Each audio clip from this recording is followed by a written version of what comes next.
We have been looking at, is that in the way? Can you see that? You can see the top of that, okay, right? Okay. We've been looking at the first 7 chapters of the book of Romans. We spent maybe the first week we talked about chapter 1, but we talked about a lot of introductory material. And the second week we talked about chapters 2, 3, and 4, and started to talk about chapter 5. Prvi tjedan smo prošli uvodni dio, onda sljedećih nekoliko poglavlja, pa 5. poglavlje. And the third week we talked about chapters 5, 6, and 7. Treći tjedan smo radili poglavlja 5, 6 i 7. And tonight I think we're just going to talk about chapter 8. A mislim da će nam večeras trebati cijelo vrijeme za 8. poglavlje. Chapter 8 is the watershed. Chapter 8 is the place where a whole bunch of different ideas all come together and really get fleshed out. 8. poglavlje je kao vodopad. Tu se susreće jako puno ideja i razrađuje. This is really thick, rich material, this chapter. Ovo je zaista jezgrovit, bogat materijal u ovom poglavlju. Not that any of the letter isn't theologically rich, it is. A to opet ne znači da drugi dijelovi ove poslanice nisu teološki bogati. But this is just really specially deep stuff. Ali ovo je posebno duboko poglavlje. So chapter 8 verses 1 through 4. You want to read that for us, Goran? Znači 8:1 do 4. Sad dakle nema više nikakve osude onima koji su u Kristu Isusu. Jer zakon duha života u Kristu oslobodio me od zakona grijeha i smrti. Doista ono što je bilo nemoguće zakonu, jer je zbog tijela bio nemoćan, ostvario je Bog. Poslao je radi grijeha svog vlastitog sina u obličju grešnog tijela i osudio grijeh u tijelu, da bi se u nama koji ne živimo po tijelu nego po duhu ispunio pravedni zahtjev zakona. Okay, now, you should have noticed right at the very beginning that verse 2 is different in some Bibles. And so if you were listening to him, when you read verse 2, does it say set me free or set you free? Set me free. Okay. Dakle, drugi redak je različit u različitim Biblijama, u različitim prijevodima. Most modern translations have set you free from the law of sin and death, not set me free from the law of sin and death. Većina recentnih prijevoda kaže oslobodio vas od zakona grijeha, a ne oslobodio me od zakona grijeha. And this is the kind of difference in the text that you'll find in the footnotes of most modern Bibles. I to ćete naći onda u fusnotama u većini suvremenijih Biblija. Now, just a very quick window into what we call textual criticism. Ukratko da vam kažem nešto o tekstualnoj kritici. We don't have the original letter that Paul wrote. Mi nemamo izvorno pismo koje je Pavao napisao. What we have copies of that letter that were copied by hand. Ali imamo jako puno prijepisa tog pisma što je prepisivano rukom. And we don't have copies from the first century of Romans. We have copies from late in the 2nd century, early 3rd century.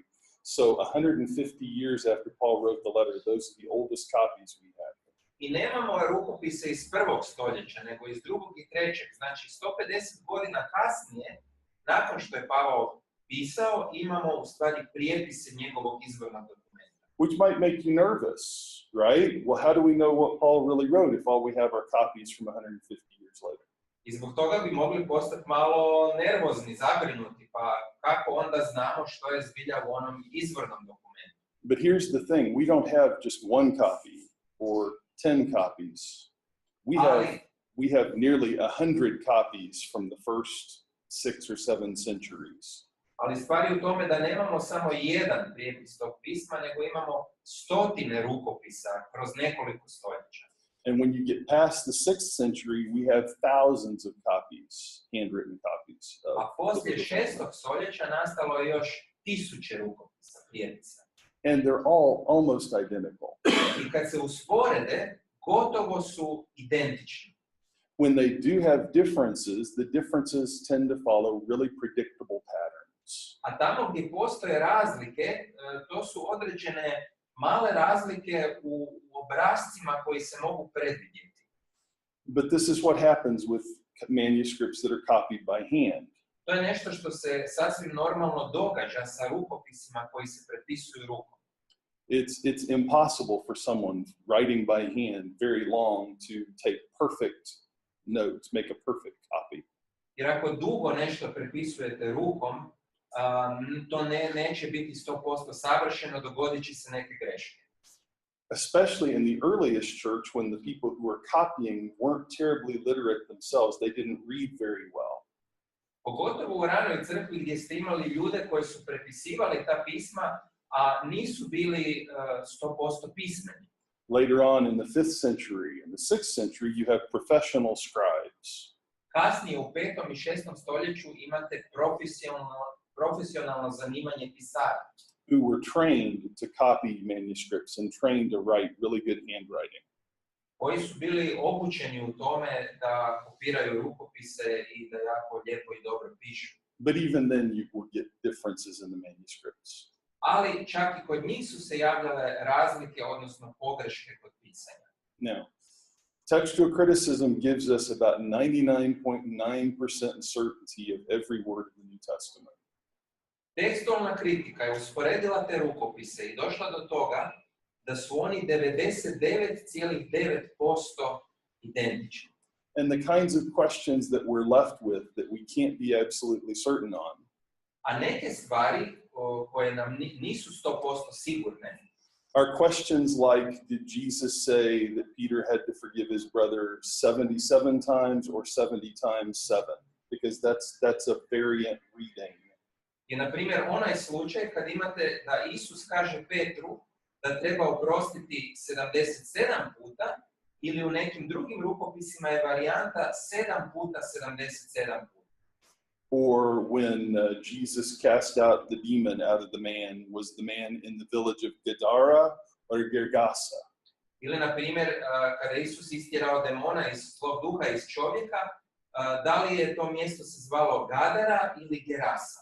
Those are the kinds of differences that we still have left. To su te razlike koje nalazimo u rukopisima. Most of them, in fact, almost none of them have any importance for doctrine or for faith. Dakle, u stvari, te razlike nemaju nikakvu važnost za doktrinu, za vjeru, za teologiju. When Paul says here in Romans 8 that the Spirit of life has set you free or set me free from the law of sin. Na primjer, ovdje kada imate da je duh oslobodio vas ili mene, whichever one is the right one doesn't really change what we believe.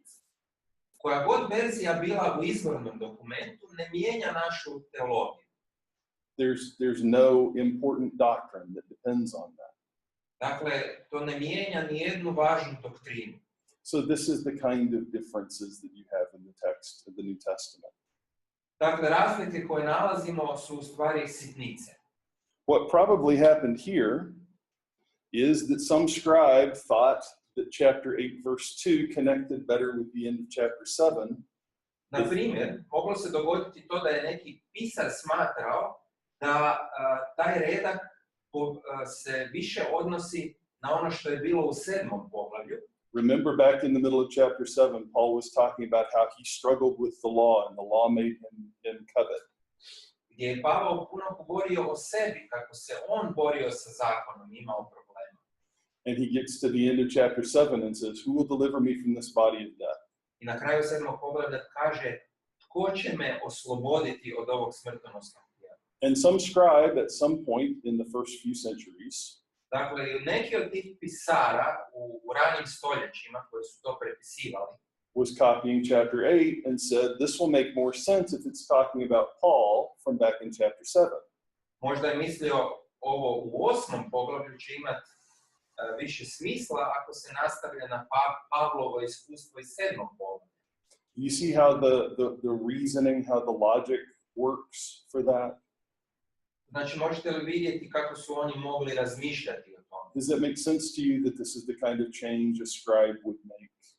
I onda vam ima smisla da bi pisar mogao napraviti tu jednu malu izmjenu. Because Paul says, who will deliver me from this body of death? And then in the next 2 verses later, he says, God has delivered you, but he doesn't say God has delivered me. And so the scribe says, this will make more sense if it's about Paul. Jer ovdje kaže Pavao oslobodio je mene, kasnije kaže oslobodio je vas i onda je to u nekom pisaru imalo više smisla da Pavao prvo kaže nešto o sebi. So that's the kind of change that we're talking about. Dakle, to su te razlike o kojima govorimo. To je primjer. You have these kinds of changes in the New Testament text. Oh, I would guess there's probably 100 of them that are like this. I možda u novozavjetnom tekstu imate 100-tinjak takvih sitnica gdje se nalaze male razlike. There are some changes that are smaller than this. Ima čak i manjih razlika. But these are the kinds of changes that you tend to run into. Ali evo, to je primjer kako možete naći i kakvim se bavi tekstualna kritika. And all of them are easy to find and easy to explain. I sve te verzije je lako pronaći i lako ih je protumačiti.